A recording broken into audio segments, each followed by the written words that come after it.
Existe uma diferença fundamental e essencial no meio cristão na compreensão da autoridade da Escritura. De um lado, nós vemos uma interpretação baseada na autoridade divina da Escritura, autoexplicativa e irrevogável em assuntos de doutrina. De outro, uma interpretação bíblica restrita à autoridade da Igreja, subordinando a sua interpretação à tradição e podendo ser revogada por decretos eclesiásticos.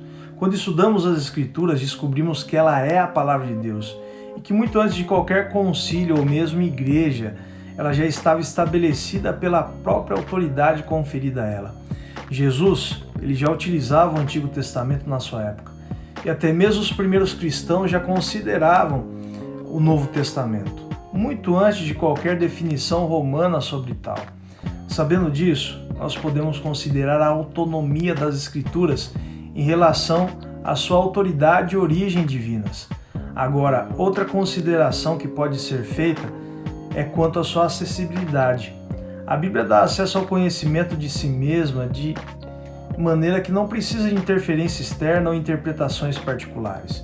Se você compreende que a Bíblia é uma revelação divina, assim como ela diz ser, e se você acredita que ela é acessível para revelar a fé e ser fonte de verdade, você reconhece o princípio sola scriptura.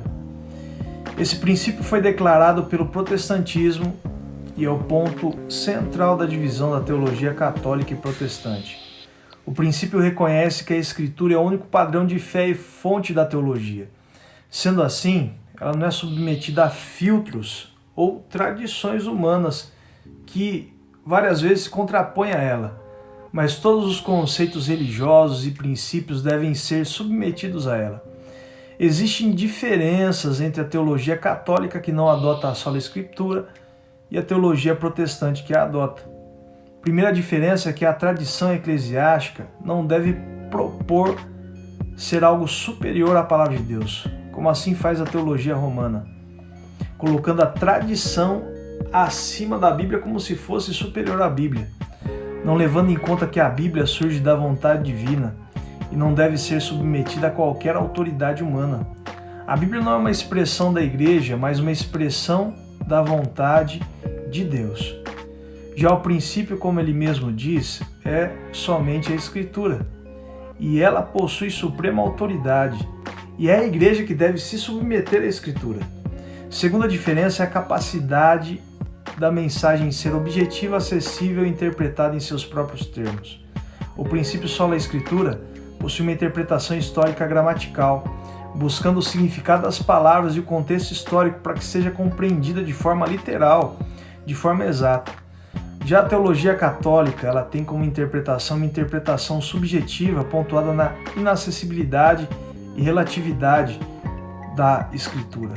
Uma interpretação alegórica. Alos significa outro, agoreio significa falar, ou seja, dizer uma coisa que significa outra. Isso dá oportunidade de especulações, criação de fantasias através do texto que nada tem a ver com o real sentido, obscurecendo o sentido da Escritura.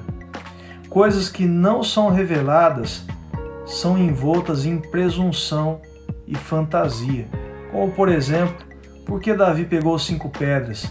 Muitos dizem aí, de forma alegórica, que as 5 pedras significavam ali o nome de Jesus, esquecendo que o nome de Cristo, o nome de Jesus, na origem, no hebraico, no grego, não tem 5 letras.